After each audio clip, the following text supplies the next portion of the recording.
በአሜሪካ አንድ ጀግና ተፈጠረ።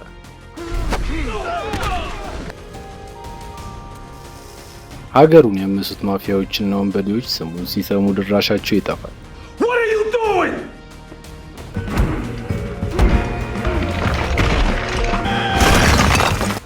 ጥይት የማይበሳው ቆዳውና ለከት የሌለው ጉልበቱ ከጋንግስተሮች አልፎ መንግስትን ጭምር እንዲፈራው አድርገውታል። ሉክ ኬጅ ይባላል።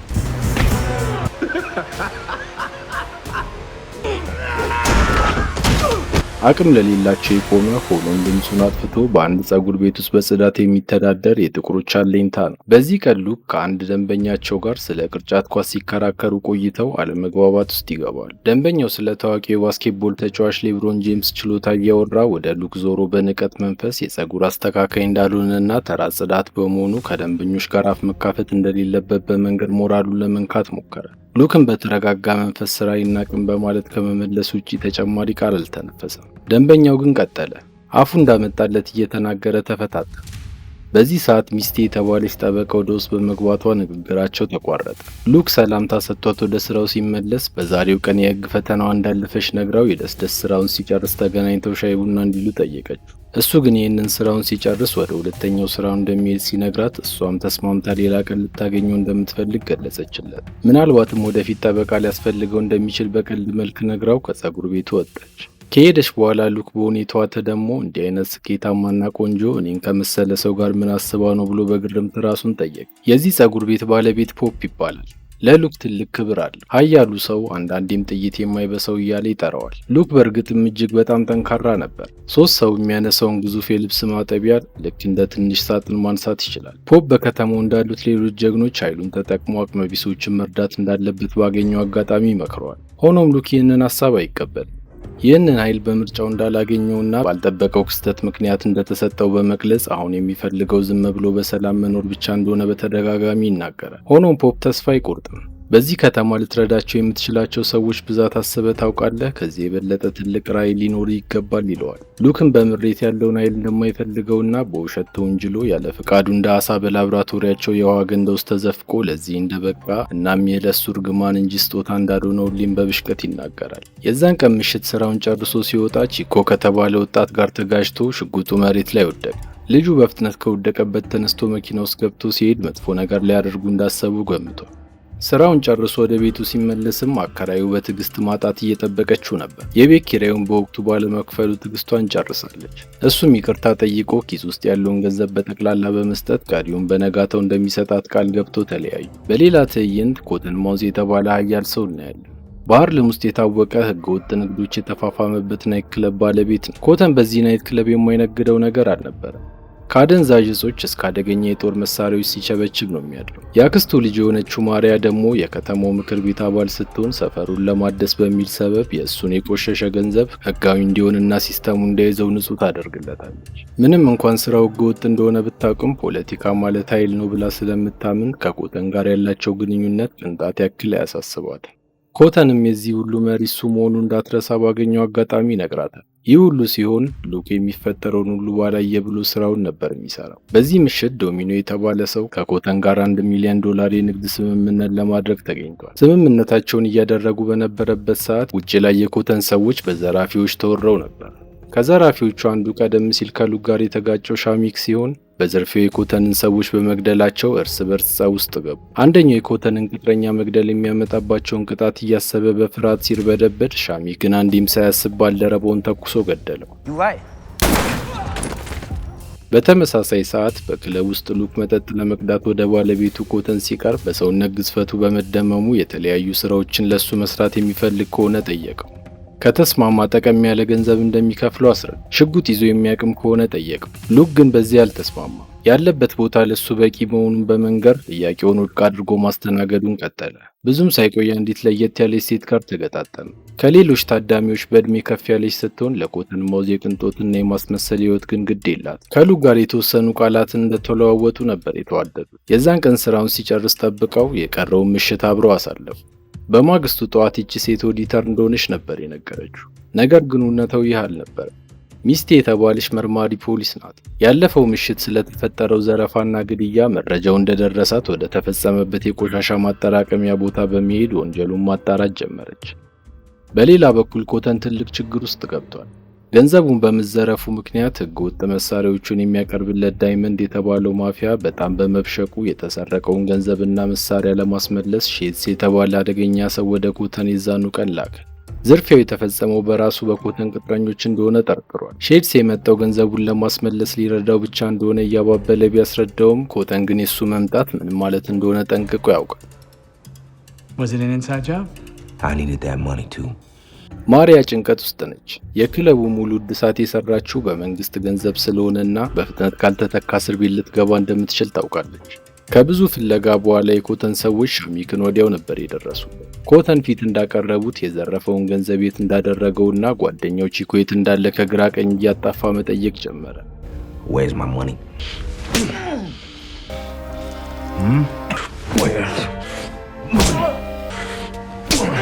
ሻሚክ ግን ምንም ፍርሃት አይታይበት። ምቶቹን ከምንም አልቆጠራቸው።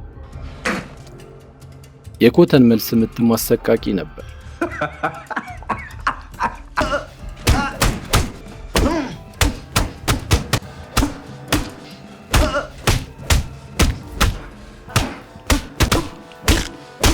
በመጨረሻም ኮተን ገንዘቤን ሂድና አምጣ በሚል ትዕዛዝ ሻሚክን አስወግዶ አስክሬኑን የሚጥሉበትን መንገድ ማሰብ ጀመረ። በሚቀጥለው ቀን ጠዋት ሚስቲና የሥራ አጋሯ ስካርፍ የሻሚክን አስክሬን ሲያገኙት ገዳዩ የገዛ ባልደረባው ቺኮ ሊሆን እንደሚችል ጠርጥረዋል። በዚህ ሰዓት ቺኮ ከዘረፉት ገንዘብ ድርሻውን ይዞ በፍርሃት ስለተደበቀ ከኮተን ቀድሞ መያዝ እንዳለባቸው ግልጽ ሆነላቸው። መረጃውንም ከሉክ እንደምታገኝ ተስፋ አድርጋለች። በዚህ ምሽት አግኝታው የሚያውቀው እንዲነግራት ልታወጣጣው ፈለገች። ይህ በእንዲህ እንዳለ የኮተን ወሮበሎች በአካባቢው ነጋዴዎች ላይ ትልቅ ጫና እየፈጠሩ ነበር። የሉክ አከራይ የሆነችው ሴት ቤት ሲደርሱ አንደኛው ወሮበላ ከንቲባዋ ማሪያ ለጀመረችው አዲሱ ፕሮጀክት ገንዘብ እንድታዋጣ ያስፈራራት ጀመር። የሱቁ ባለቤቶች ግን በምሬትና በቁጣ ለእርሷ የውሸት ፕሮጀክት የሚሰጡት ምንም አይነት ገንዘብ እንደሌላቸው በድፍረት ተናገሩ። ባሏም 5 ሳንቲም እንደማያዋጣ ግልጽ ሲያደርግላቸው ሊደበድቧቸው ተነሱ። በዚህ ወሳኝ ሰዓት ሉክ ቦታው ላይ ደረሰ። በክብር ወደ መጡበት እንዲመለሱ አስጠነቀቃቸው። በንቀት የተሞሉት እነዚህ ወንበዴዎች ግን የህይወታቸውን ትልቅ ስህተት ፈጸሙ።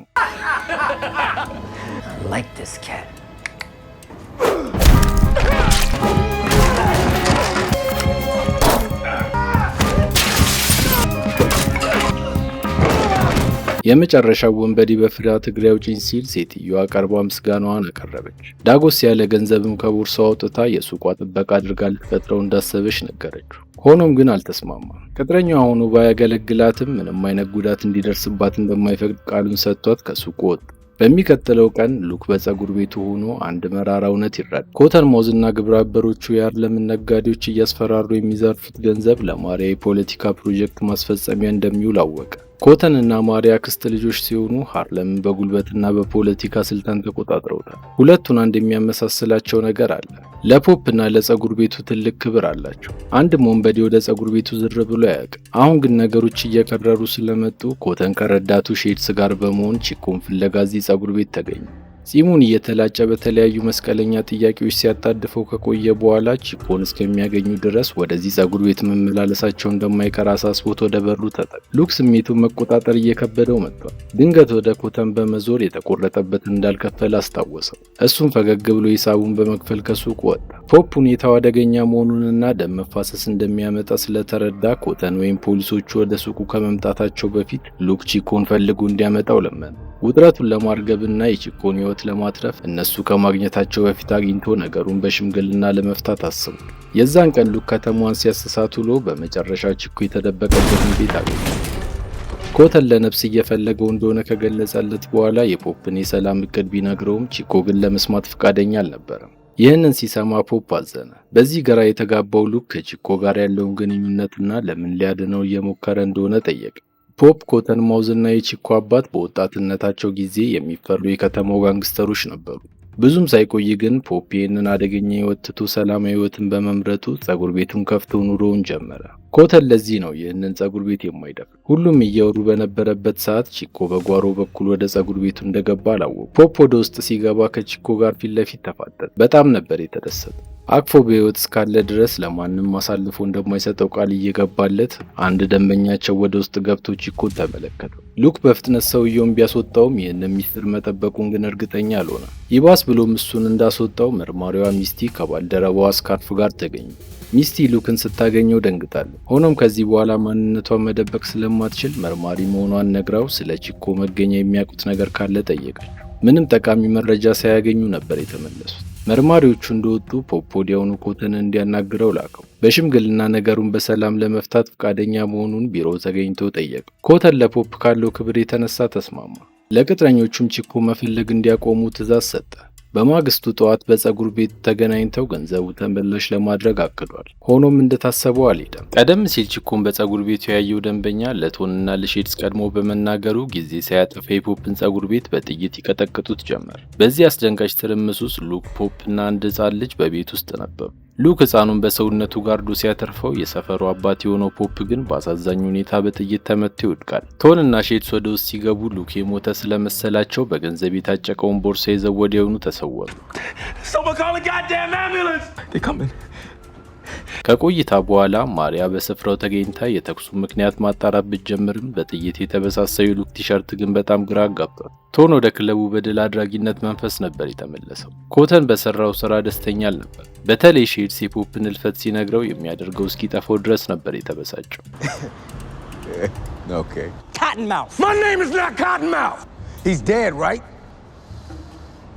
ቶን ደግሞ የሰራው ስራ ልክ እንደሆነና በጦርነት መሃል ሰው መሞቱ እንደማይቀር እያስረዳው ኮተን ከቁጥጥር ውጪ በመውጣቱ ከህንፃው ጣራ ላይ ወርውሮ ገደለው። ገንዘቡንም ለማሪያ በመስጠት የምርጫ ቅስቀሳዋን አሁን በተሳካ ሁኔታ ማድረግ እንደምትችል ነግሮ ሸኛል። ይህ ሁሉ ሲሆን ሉክ በፖፕ ህልፈት ልቡ ተሰብሮ ቆዝሟል። እንደ አባት የሚሳሳለት ይህንን ሰው መግደላቸው ልቡን በበቀል ሞልቶታል። ወዲያውኑ ማሪያን መከታተል ነበር የጀመረው። የቺኮን ቦርሳ ይዛ ወደ አንድ ህንፃ ስትገባ ተመለከተ። ሀሳቡ በእሷ ተሰርቆ በነበረበት ሰዓት ግን ከኋላው ሽጉጥ ተቀባበለ። ልጁ ያለውን ገንዘብ በሙሉ አውጥቶ እንዲሰጠው እየጠየቀው ትዕግስቱ አፍንጫው ላይ የደረሰው ሉክ ሽጉጡን ተቀብሎ ራሱ ላይ ደጋግሞ ተኩሶ አሳየ።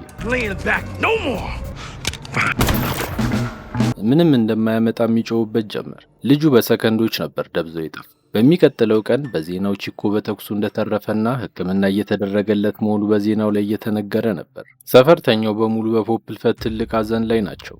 በሌላ በኩል ሉክ ለፖፕ የቀብር ስነ ስርዓት ማስፈጸሚያ ገንዘብ ሲፈልጉ ውሎ ከቀብር አስፈጻሚው ጆን ጋር እያወራ ይገኛል። በዚህ ሰዓት ኮተን ተገኝቶ ሙሉ ወጪው እንደሚሸፍን ገለጸላቸው። ይህንን የሚያደርገው ግን ለፖፕ ከነበረው ክብር የተነሳ ሳይሆን ቀደም ሲል ከጣራ ላይ ገፍትሮ የገደለውን ቅጥረኛውን ከፖፕ መቃብር ስር ደብቆ ለመቅበር ስላሰበ ነበር። ሉክ እንዲሁ በቀላሉ እንደማይላቀቁና ለፖፕ ህልፈት ዞሮ ዞሮ ተጠያቂው እሱ መሆኑን ያለምንም ፍርሃት ነበር የነገረው። ወደ ፀጉር ቤቱ ስንመለስ ቦቢ የተባለው የፖፕ አካውንታንት አገኘ። ቦቢ ፀጉር ቤቱ ብዙ ያልተከፈለ ዕዳ ስላለበት መንግስት መውረሱ እንደማይቀር አስረዳው። ሉክ ግን በጭራሽ አለ። ፖፕ ቢሞትም ፀጉር ቤቱ በስሙ መስራቱ እንደሚቀጥልና ዕዳውን በሙሉ እንደሚከፍልለት አስረግጦ ነገረው። በተመሳሳይ ሰዓት ፖሊሶች ቺኮ የተኛበት ሆስፒታል በመሄድ ስለተፈጠረው መስቀለኛ ጥያቄዎች ሲጠየቁት እሱ ግን አንዳችም ቃል ለመተንፈስ ባለመፈለጉ ተስፋ ቆርጠው ነበር ይወጡ። እነሱ እንደወጡ ሉክ ወደ ውስጥ በመግባት ሁሉም ነገር ሰላም እንደሚሆንና የኮተን ጉዳይ እንዳያሳስበው እየመከረው ይገኛል። ኮተን ገንዘቡ ብቻ ነው የሚያሳስበው። እሱን ስላገኘ እንደማይፈልገው አረጋገጠለት። ቀጥሎም ፖፕን ስለገደለ ግን ሊበቀለው እንደሚፈልግ በመንገር ኮተንን የሚጎዳበትን ደካማ ጎኑ እንዲነግረው አስማማው። ቺኮ ሚስጥሩን ወዲያው ነበር ያወጣው። ኮተን ማውዝ ገንዘቡን በከተማው በተለያዩ ቦታዎች ላይ እንደሚደብቅ ገለጸለት። ነገር ግን ዋናው ካዝናው ውስጥ ያለው ገንዘብ ከተወሰደ ሙሉ ቢዝነሱ እንደሚደበላለቅ በመንገር የካዝናውን አድራሻ ሰጠ። ሉክ ይህንን እንደሰማ ምርጥ እቅድ አወጣ።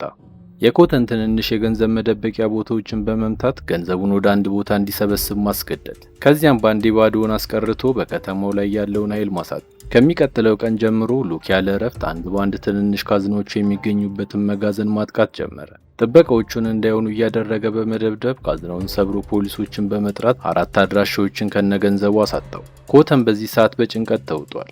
ገንዘቡን በፖሊስ እያስያዘው ያለው በቅርብ ወዳጅነት የመሰረተው ማፊያ ዶሚንጎ እንደሆነ ነበር የገመተው። ወዲያውኑ ያለውን ገንዘብ በሙሉ ወደ ማሪያ ህንፃ ለመደበቅ ወሰነ። ይህ ውሳኔው የመጨረሻ ስህተት እንደነበር የገባው ቆይቶ ነበር። ይህ ሁሉ ሲሆን ዶሚንጎ ወደ ኮተን ክለብ በመሄድ ገንዘቡን የሰረቀው እሱ እንዳልሆነ ለማስረዳት ሞከረ። ነገር ግን ኮተን ጭራሽ ሊያምነው አልቻለም። ማንም ይሄን ያህል ጥበቃዎቹን የማጥቃት ኃይል እንደሌለው ደምድሟል። በዚህም የተነሳ ዶሚንጎ ተናዶ ጦርነት አወጀ። እነሱ በዚህ እየተባሉ ሉክ ዋና እቅዱን አስቀድሞ ጀምሮ ነው። ጥይት እንደ ዝናብ እየወረደበት እሱም እንደ ታንክ ፊት ለፊት እየተራመደ ገንዘቡ ወደ ተከማቸበት ትልቅ ህንፃ ዘልቆ ገባ።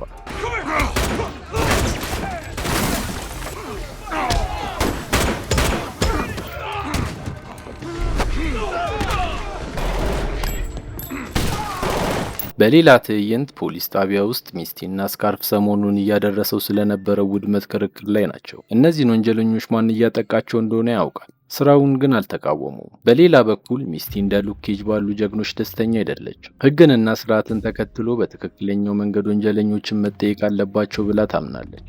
ሆኖም ስካርፍ ለህግ ብዙ ግድ የለውም። ስራውን እስካቀለለለት ድረስ ሉክ ኬጅ ወንጀለኞችን በራሱ መንገድ ቢቀጣቸውም አይጥልም። በዚህ ውጥረት ላይ የሆነው ቺኮ በመጨረሻ ትክክለኛውን ነገር ለማድረግ ወሰነ።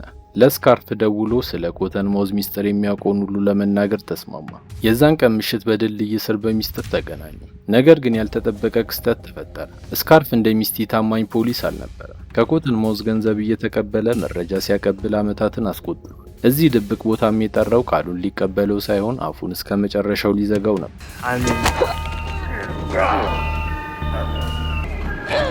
በሌላ ትዕይንት ኮተን የቀረውን $7 ሚሊዮን ገንዘቡን በማጣቱ እብደት አፋፍ ላይ ይገኛል።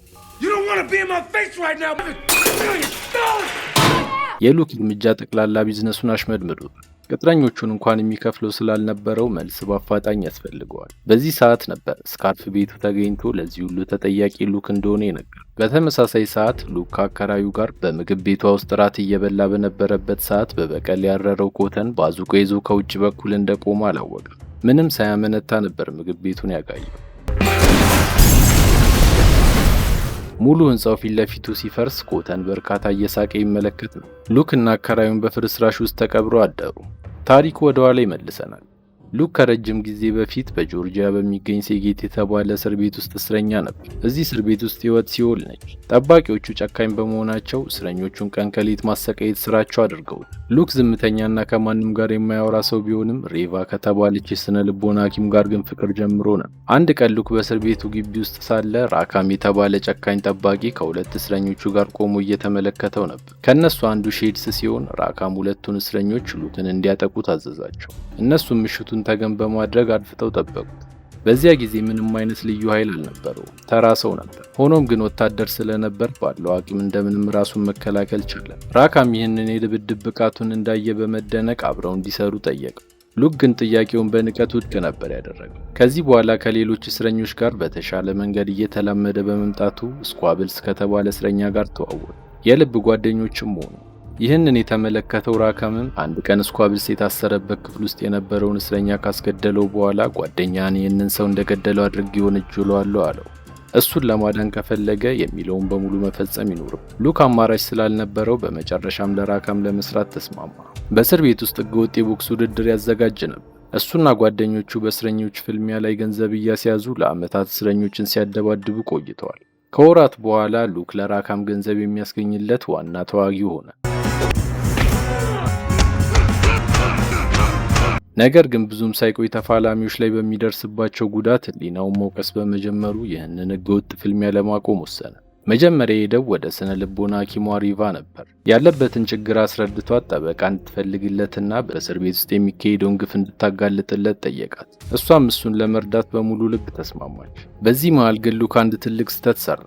እቅዱን ለጓደኛው ለስኳብልስ ገለጸለት። አንድ ቀን ሳያድር ነበር መረጃው ሾልኮ የወጣው። በማግስቱ ሼድስ እና ሌላ እስረኛ ወደ ሉክ ክፍል ገብተው የሞት አፋፍ ላይ እስኪደርስ ድረስ ደበደቡ።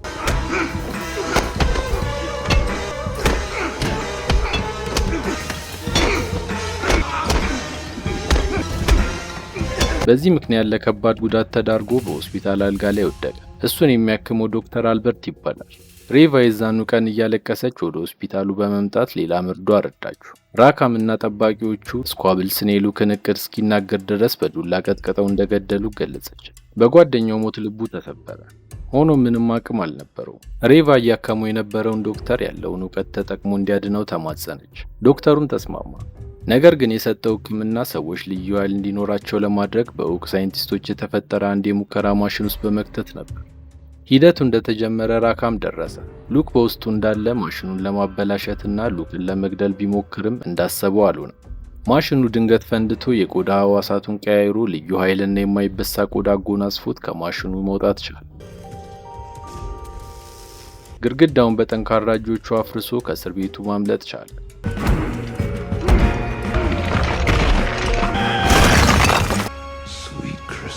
ከተወሰኑ ቀናት በኋላ ሬቫን አገኘ።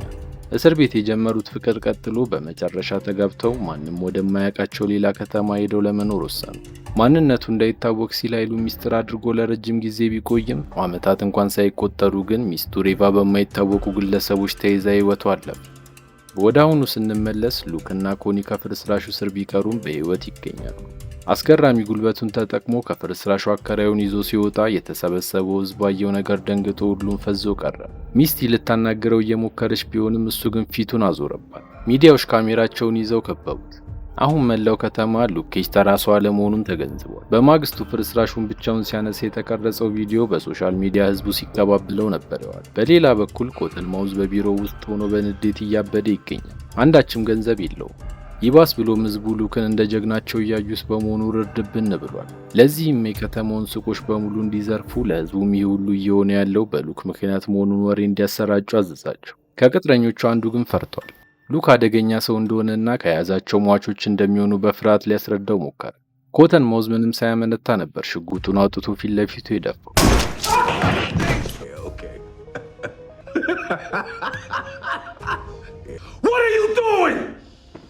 የዛን ቀን ቅጥረኞቹ በትዕዛዙ መሰረት የከተማውን ሱቆች ሲዘርፉ አሉ። ከዘረፏቸውም ሱቆች አንዱ አይሻ የተባለች ልጅ ሱቅ ሲሆን የአያቷ ውድ ቀለበትም አብረው ወስደውባት ነበር። እሷን በምሬት ወዲያውኑ ሉክን አፈላልጋ በማግኘት በሱ ምክንያት እየተዘረፉ መሆኑን እየነገረች ወቀሰችው። ሉክ በሚገባ ካዳመጣት በኋላ የተሰረቀባትን ሁሉ በፍጥነት እንደሚያስመልስ ቃል ገብቶላት ወደ ውጭ ወጣ።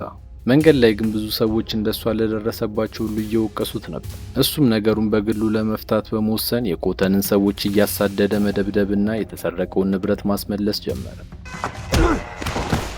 በዚህ ቀን ግን የኮተን ቅጥረኛ በሽጉጥ ተመቶ አገኘው። አይሻ የአያቷን ቀለበት ስለወሰደባት ተኩሳ እንዳቆሰለችው ሲረዳ ንጹሐን ዜጎች ወንጀል ውስጥ እየገቡ በመሆኑ አዘነ። ይህቺ ልጅ የከፋ ችግር ውስጥ እንዳትገባም በቻለው ፍጥነት ቀለበቱን ፈልጎ መመለስ ይኖርበት። Any of you guys at Christmas Addicts the other night?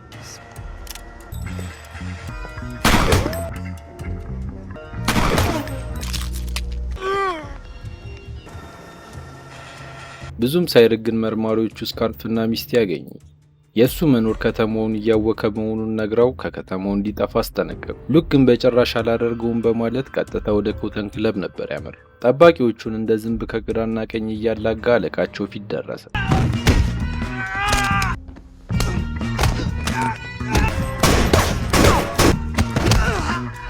ሉክ ለመደራደር አልመጣም። ዘረፋዎቹን እንዲያቆም አሊያም ከተማውን ለቆ ካልወጣ እንደሚገለው አይኑን እያየ አስጠነቀቀ።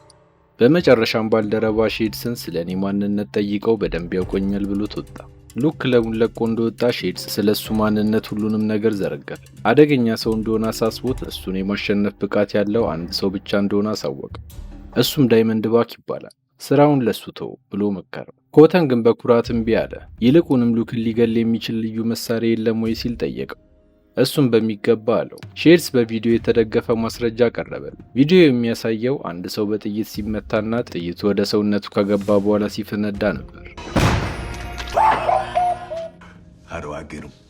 ይሁዳ የሚባል እጅግ ዘመናዊ አደገኛ ጥይት ሉክን ሊገለው የሚችለው ይህ ብቻ እንደሆነ ገለጸል።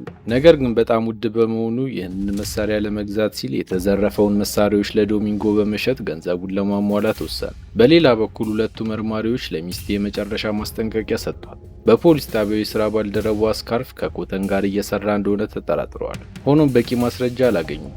እሷም ምንም እንዳልገባት በመሆን በቅርብ ርቀት መከታተሏን ቀጥላለች። ብዙም ሳይቆይ ስካርፍ ስልክ ተደውሎለት ወጣ። የወጣው ከሌላ ሙሰኛ ጓደኛው ጋር ሊገናኝ ነበር። እቅዳቸውም በፖሊስ የተያዙትን የኮተን መሳሪያዎች ሰርቀው ለሱ ሊሸጡለት ነው። ስካርፍ ሀሳቡ ባይመቸውም ተስማምቶ መሳሪያዎቹን በድብቅ ጭኖ መጠባበቅ ጀመረ።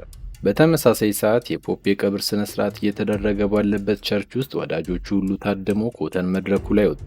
ለፖፕ ያለውን አክብሮት ሲገልጽ ሉክ ስሜቱን መቆጣጠር እያቃተው መጣ። የሱ ተራ ደርሶ ንግግር ሲያደርግ ስሙን ሳይጠራ በከተማ ውስጥ ያሉ ወንጀለኞችን በምሬት ይወቅስና ያማር ጀመር። ታዳሚው በሙሉ መልእክቱ ለኮተን መሆኑ ገብቶታል። የቀብር ስነ ስርዓቱ እንዳለቀም ሉክ አይሻን አግኝቶ ቀለበቱን በመስጠት ወደ ኮተን ተጠጋ። ከዚህ በኋላ በከተማው ውስጥ አንድም ሰላማዊ ሰው ቢጎዳ እንደማይምረው የመጨረሻ ማስጠንቀቂያ በመስጠት ጥሎት ሄደ። ትንሽ እንደራቀ ሚስቲ ያገኘችው። ከከተማው መራቅ እንዳለበት ደጋግሞ ብታስታውሰውም እሱ ግን ለመቆየት እንደወሰነ መለሰላት።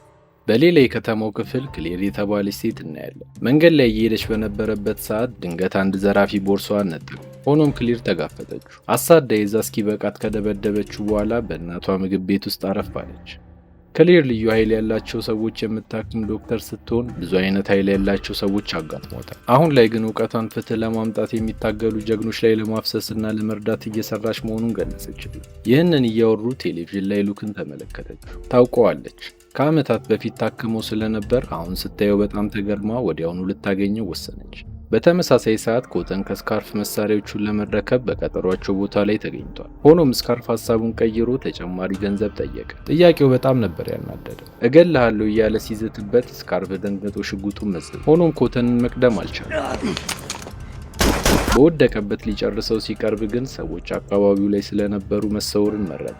በሌላ ትዕይንት ሉክ ከአካውንታንቱ ቦቢ ጋር ቁርስ እየበሉ በነበረበት ሰዓት ክሌር አገኘቻቸው። ከረጅም ጊዜ በኋላ ስላገኛት ደስ ብሎታል። ከዚያም ወደ ፀጉር ቤቱ አብረው ሲመለሱ በሩ ተሰብሮ ነበር ያገኘው። ውስጥም ስካርፍ በደም ተጨማልቆ ወድቋል። ክሌር ልታክመው የቻለችውን እየሞከረች ስካርፍ በከተማው ያሉ አብዛኞቹ ፖሊሶች እሱን ጨምሮ ለኮተን እንደሚሰሩና ቺኮን የገደለውን በሱ ትዕዛዝ መሰረት እንደሆነ ምንም ሳያስቀር ተናዘዘ። ሉክ ይህንን ሲሰማ በጣም ተናደደ። እዛው የወደቀበት እንዲሞት ፈልጎ ነው። ነገር ግን ኮተንን ወኔ ሊከተው የሚችለው በቂ ማስረጃ ሊሆን እንደሚችል ስላሰበ ህይወቱን ማቆየት ግድ ነበር። በተጨማሪም ስካርፍ የኮተንን ህገወጥ ስራዎች የሚያሳዩ ማስረጃዎች በአፓርታማው እንዳስቀመጠ ሲነግረው ማስታወሻውን ለማምጣት ወደ ስካርፍ አፓርታማ አመራ። በሌላ በኩል አዲሷ ካፒቴን የስካርፍን መሰወር ስለሰማች በአፋጣኝ ፈልገው እንዲያገኙት ሚስቲንና ፔሬዝ የተባለውን ሌላ መርማሪ ላከች። ነገር ግን ፔሬዝ ራሱ ለኮተን የሚሰራ ሙሰኛ መሆኑን አላወቁም ነበር። ሉክ አፓርታማውን ሰብሮ ገብቶ ማስታወሻውን ሲያገኘው ሚስቲና ፔሬዝ ደግሞ ስካርፍን ፍለጋ ቤቱ ተገኙ። በመስኮት በኩል ዘሎ ቢያመልጥም ሚስቲ ግን እሱ መሆኑን ገምታ ነበር። የዛን ቀን እስከነ ማስታወሻው ለፖሊስ ሊያስረክበው ወስኖ በመኪናው ጭኖት ከክሌር ጋር ጉዞ ጀመሩ። ኮተን ደግሞ መረጃው እንዳይወጣበት ስካርፍን ለገደለ ሰው ትልቅ ሽልማት ሰጣለሁ በማለት ለከተማው ወንጀለኞች ሁሉ አወጀ። ብዙ የወንጀል ቡድኖች ሉክን ያሳድዱት ጀመር። እሱም ወደ ህንፃው ውስጥ ይዟቸው በመግባት ሊጋፈጣቸው ወሰነ። ወንጀለኞቹ ተኩስ ከፈቱ። እሱም ጥይቶቹን በሰውነቱ እየመከተ ክሌርንና ስካርፍን ጠበቃቸው። ሁሉንም አሸንፈው ከህንፃው ሊወጡ ሲሉ አንድ መኪና በከፍተኛ ፍጥነት ወደ እነሱ ተንደረደረ። ሆኖም ከሉክ አላለፈ። ይህ በእንዲህ እንዳለ ሚስቲ ፔሬዝ እያሳሳታት እንደሆነ ስለገባት አንድ ዘዴ ዘየደች። ስልክ እንደተደወለላት አስመስላ ለካፒቴኗ በመደወል ፔሬዝ ሙሰኛ መሆኑን እየነገረቻት ሁኔታዋን አይቶ ወዲያውኑ ምን እያደረገች እንደሆነ ገባው። እሷም ተዘጋጅታለት ስለነበር ግን በቀላሉ በቁጥጥር ስር ለመዋል ቻለች። በተመሳሳይ ሰዓት እነ ሉክም ፖሊስ ጣቢያ ያለምንም ጉዳት ደረሱ። ሆኖም ስካርፍ በሞት አፋፍ ላይ ነበረ። ባልደረባው ሚስቲ ለፈጸመው ሁሉ ይቅር እንድትለው ጠይቋት እቅፏ ውስጥ ህይወቷ አለፈ። ፖሊስ አሁን ኮተንን እስከነ ግብረ አበሮቹ መወንጀል የሚያስችላቸው በቂ ማስረጃ በማግኘታቸው የዛን ምሽት በቁጥጥር ስር አዋሉት። ይህ ለማሪያ መጥፎ እይታ ነበረው። ዘመዶ የከተማው ማፊያ ተብሎ መታሰሩ የምርጫ ቅስቀሳዋን አዛብቶባታል። ከሷ ጋር ያለው ግንኙነት ቆይቶ መጋለጡ እንደማይቀር ስለምታውቅ በከተማው ውስጥ የምታውቃቸው ሙሰኛ ባለስልጣናት እርዳታ በመጠየቅ ከስር እንዲፈታ አደረገች። ሉክ ይህንን ሲሰማ ማመን አቃተ። በተጨማሪም አዲሷ ካፒቴን የሉክ የጀርባ ታሪክ እንዲመረመር ትዕዛዝ አስተላለፈች። ሉክ ንጹህ ሰው እንደሆነ ልቧ ቢያቅም ያለቃዋን ትዕዛዝ መቀበል ስለነበረባት ሚስቲ ምርመራዋን ወደ ሉክ አዞረች። የዛን ቀን የሉክ መታወቂያና ማንነት የውሸት እንደሆነ ተረጋገጠ። በተመሳሳይ ሰዓት ኮተን ከስር ተለቆ እንደተመለሰ ሼድስ ሉክን እንዲተወውና ስራው ላይ እንዲያተኩር ሊመክረው ሞከረ።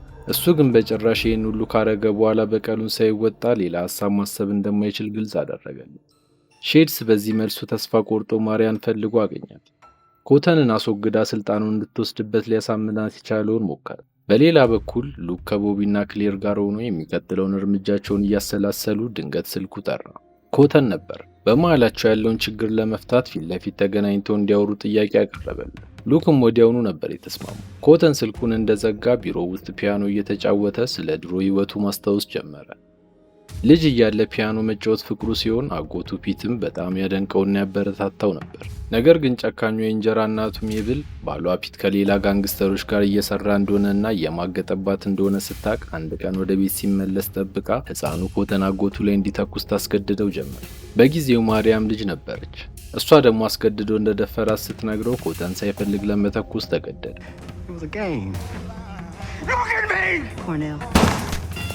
ያኔ ነው የልጅነት ንጽህናውን ያጣው። ሉክ በቀጠሯቸው መሰረት ቢሮ ሲደርስ ኮተን ስለ ትክክለኛ ማንነቱና ከእስር ስላመለጠበት ታሪክ ማስረጃ እንዳለው ገለጸለት። ለሱ ለመስራት ፈቃደኛ ካልሆነ እንደሚያሳስረውም ግልጽ አደረገ። ሉክ መልስ አልሰጠውም። የዛኑ ቀን ከተማዋን ለቆ ለመሄድ ነበር የወሰነው። ሆኖም ክሌር ተቃወመችው። እድሜ ልኩን ሲሸሽ ከመኖር መፋለም እንደሚሻል አሳመነችው። የዛን ቀን ምሽት ሉክ የዶሚንጎን ጂም ሰብሮ በመግባት የኮተንን መሳሪያዎች በጠቅላላ ወስዶ ለሚስቴ ያስረከበው።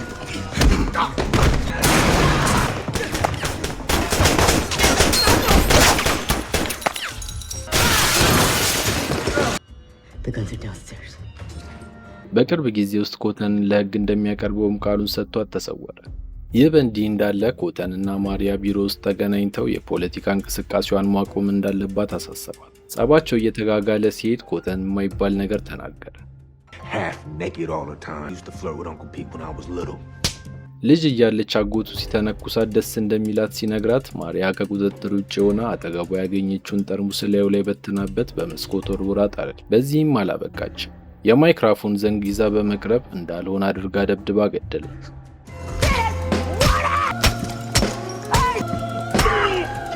ማሪያ በጸጸት በቆመችበት መንቀጥቀጥ ስትጀምር ሼድስ ደርሶ ትክክለኛውን ነገር እንዳደረገች በመንገር አባበላት። በሚቀጥለው ቀን ጠዋት ሉክ ከክሌር ጋር በፓርክ ውስጥ ወክ እያደረገ ዳይመንድ ባክ የተባለው አደገኛ ወንበዴ ከመኪና ውስጥ ሆኖ ይመለከታቸው ነበር። በእጁ ይሁዳ የተባለው ልዩ መሳሪያ ይዟል። ኢላማው ውስጥ እንደገባም ተኮሰ።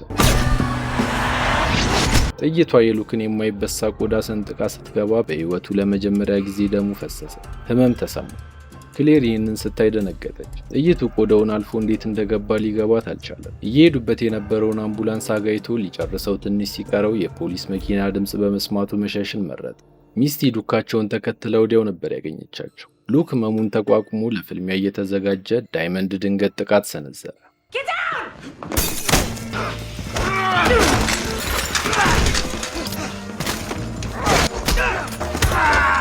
ሚስቲን ሳታስበው አግቷት ክፉኛ ጎድቷት ቢያመልጥም ሉክ ተከትሎ ወደ አንድ ቲያትር ቤት ውስጥ ገባ። ፊት ለፊት ሲገናኙ ዳይመንድ ለሉክ ህይወት መበላሸት ዋናው ተጠያቂ መሆኑን ተገነዘበ። ሉክን በሐሰት ወንጀል አስወንጅሎ እስር ቤት ውስጥ ያስገባው እሱ ነበር። አሁን ላይ ግን በህይወት መትረፉ ሳያንስ እንዲህ አይነት ታላቅ ኃይል በማግኘቱ ተበሳጭቷል። ዳይመንድ የገዛ ወንድሙ እንደሆነ ሲነግረው በድንጋጤ ደርቆ ቀረ። አባታቸው ለሉክ የተለየ ፍቅርና እንክብካቤ ይሰጠው ስለነበር በቅናት በማረሩ እስር ቤት እንዲበሰብስ እንዳደረገው ገለጸለት። ሉክ የሚሰማውን ሁሉ ማመን አቅቶት በቆመበት ሌላ ጥይት ተኩሶ መታው።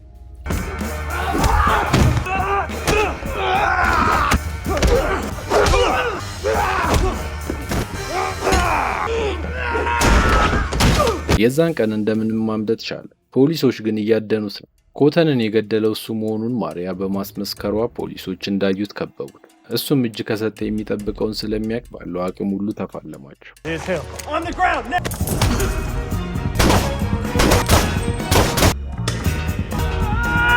ከእነሱ አምልጦ ክሌርን እንዳገኛት ሉክን ማከም የሚችለው ብቸኛው ሐኪም በሴኬት እስር ቤት ውስጥ ይህንን ኃይል የሰጠው ዶክተር እንደሆነ አስረዳችሁ።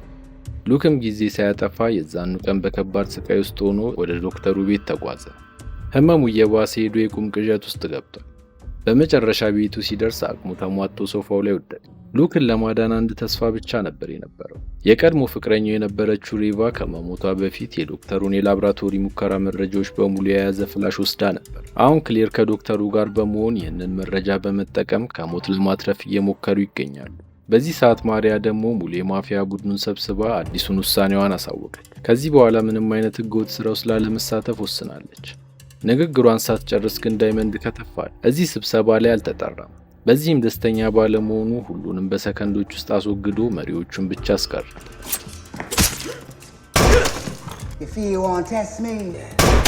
ወደ ማሪያ በመቅረብ ትክ ብሎ እያያት ከነሱ ጋር ወዳጅ ለመሆን አንድ ጥሩ ምክንያት እንድትነግረው ሲጠይቃት እሷም ሉክ ኬጅ በማለት መለሰች። የሁለቱም ጠላት በመሆኑና እሱም መግደል የሚችለው ብቸኛ መሳሪያ በእጁ ስለሚገኝ አብረው መስራት እንዳለባቸው አሳመነችው። ዳይመንድ ትልቅ እቅድ አቅዷል። ሉክን የሚገለውን መሳሪያ በብዛት ለከተማው ወንበዴዎች መሸጥ ሲሆን በተጨማሪም ሉክን መስሎ በከተማው እየዞረ ከባድ ወንጀሎችን መፈጸም ነበር። ይህ ፖሊሶች በሙሉ ኃይላቸው እንዲያድኑት ምክንያት ይሰጣቸዋል። በዚህ ሰዓት ዶክተሩ የሉክን ሕይወት ለማትረፍ መጀመሪያ ኃይሉን ሲያገኝ ከተውት የነበረው ፈሳሽ ውስጥ መልሰው ማስገባት እንዳለባቸው ተረዳ። ሆኖም ካልተሳካ ግን እንደሚገለው አስረዱት። ሉክ እነዚህን ወንጀለኞች ለማስቆም የነበረው አማራጭ ብቻ መሆኑን ስለሚያውቅ በሕክምናው ተስማማ። ሐኪሙ ፈሳሹን አዘጋጅቶ እንደጨረሰ በተደጋጋሚ እየነከሩ ለውጡን ተከታተሉት። ሉክ በስቃይ እየጮኸ ስለነበር ክሌር ተጨንቃለች። እንደጠበቁት እየሰራ አልነበረም። ወዲያው ልቡ መምታት አቁማ ጸጥ አለ። ክሌር እና ሐኪሙ በጭንቀት የተወሰነ ካሰቡ በኋላ ክሌር ጨውና ውሃ ደባልቃ እንደጨመረችበት ሉክ ከሰመመኑ ነቃ። በዚህ ሰዓት ዳይመንድ በከተማው እየዞረ ሰላማዊ ሰዎችን መጉዳቱን ቀጥሏል። ሉክ ነኝ እያለ ሲፎክር ስለነበረም ፖሊስ ጣቢያውን ቁጥር ስፍር በሌላቸው ከሳሾች ተሞላ። ከፍተኛ ጉልበት እንዳለው ስሙም ሉክ እንደሚባል ሁሉም ቃላቸውን ሰጡ። ሚስት ይህንን ወንጀል እሱ እንዳልፈጸመ እየተከራከረችለት ቢሆንም ሙሉ የፖሊስ ኃይሉ ግን ሊሰማት ፈቃደኛ አልሆነም። ሉክ የሚገኝበትን ለማወቅ ከተማውን ሲያምሷት ዋሉ። ማርያም ይህንን አጋጣሚ ተጠቅማ ለሕዝብ የቆመች በማስመሰል ፕሮፓጋንዳዋን ማሰራጨት ቀጥላለች። በዚህ ሰዓት ሚስቲ ካሜራው ሰዎችን ሲያጠቃ የነበረውን ግለሰብ ሉክ ሳይሆን ዳይመንድ መሆኑን አረጋገጠች። ማሪያ ግን የእቅዷ ጫፍ ላይ ደርሳ ነበር። ሕዝቡን ሰብስባ እንደ ሉክ ያሉ ከተፈጥሮ ውጭ የሆነ ኃይል ያላቸውን ግለሰቦች ለመዋጋት ለየት ያለ መሳሪያ እንደሚያስፈልጋቸው እያሳመነች ትገኛለች።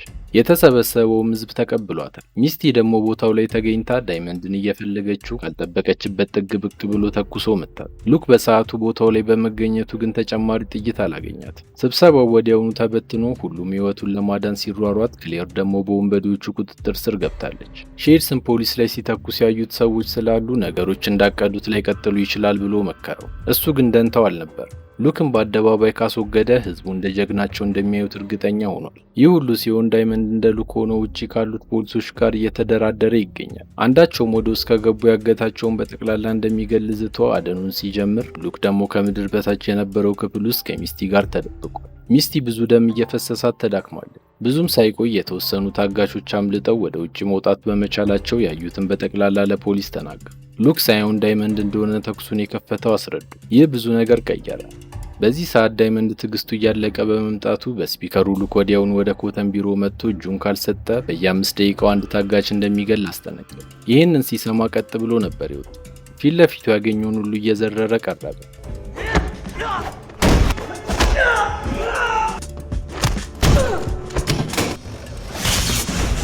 እሱ ከወንበዴዎቹ ጋር በሚፋለምበት ሰዓት ሚስቲን ይዘዋት ስለነበረ በዳይመንድ እጅ ውስጥ ወደቀች። ወንጀለኛነቱን ማረጋገጥ የምትችለው ሚስቲ እንደሆነች ስለሚያውቅ ከፎቁ ላይ ወዲያውኑ ወረወረ። ደግነቱ ሉክ በሰዓቱ ስለደረሰ ተረፈች። በዚህ ቅጽበት ዳይመንድ ከቦታው ሲሰወር፣ ፖሊሶች ደግሞ ከበው ሉክን በቁጥጥር ስር አዋሉት። ሆኖም ብዙም ሳይርቁ ካቴኖቹን ሰባብሮ ተሰወረባቸው።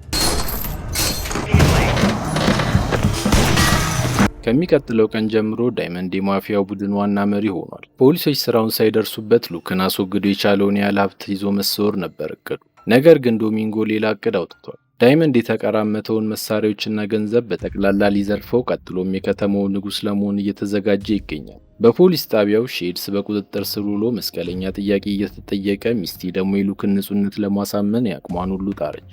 አለቃዋም እያመነቻት ይመስላል። በሌላ ትዕይንት ሁሉም ነገር እንዳሰበችው ያልሄደላት ፖለቲከኛ ማሪያ ቀጥሎ የምታደርገው ግራ ገብቷት ስትጨነቅ፣ ሉክ ደግሞ ወንበዴዎችን እያፈላለገ መጨፍጨፉን ከመቼውም በላይ ቀጠለ።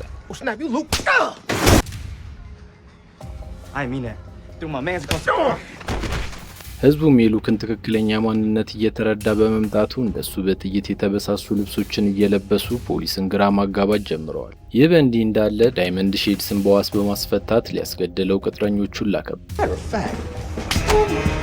ነገር ግን አንገቱን በጊዜ ማስለቀቅ በመቻሉ ሁሉንም ማስወግዶ ህይወቱን አተረፈ። ዳይመንድ እንደሆነ ትዕዛዙን ያስተላለፈው አውቁ። መጀመሪያ የሚሄደው ማሪያ ጋር ነበር። ዳይመንድ የሚሰራው እንደማያውቅ ተማምነዋል። ለዚህም ዳይመንድና ሉክ እርስ በርስ እንዲጋደሉ ለመፍቀድ ወሰኑ። ሁለቱም ከሞቱ በኋላ ከተማውን እንደ ልባቸው መግዛት እንደሚችሉ ተስፋ አድርገዋል። በዚህ ሰዓት የዶሚንጎ ቡድን ደግሞ ዳይመንድን ለማጥፋት ቤቱ ቢገኙም በአሰቃቂ ሁኔታ ድራሻቸውን አጥፍቶ ተሰወረ።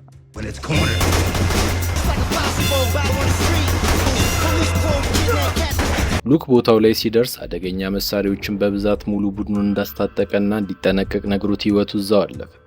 ሉክ የዛኑ ቀን ምሽት ወደ ጸጉር ቤቱ ሲመለስ ማሪያና ሼድስ ወደ ውስጥ ገብተው ለመደራደር እንደመጡ ገለጹለት።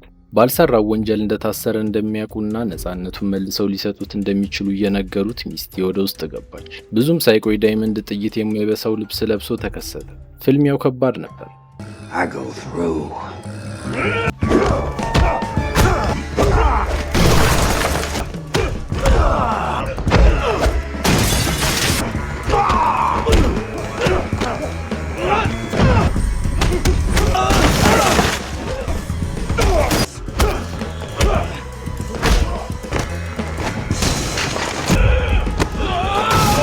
እላዩ ላይ በገጠመው መሳሪያዎች ከሉክ የማይተናነስ ምቶችን ማሳረፍ ችሏል። ጸቡ ቀጥሎ አስፓልት ድረስ ወጣ።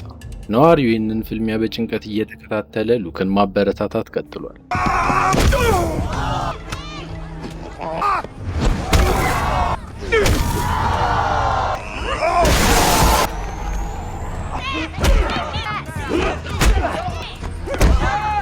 እሱም ብዙ ምቶችን ተቀበለ። አቅሙ እየከዳው ሲመጣ ህዝቡ ስሙን እየጠራ ሞራሉን በማነሳሳቱ በቀላሉ ዳይመንድን ዘረረው።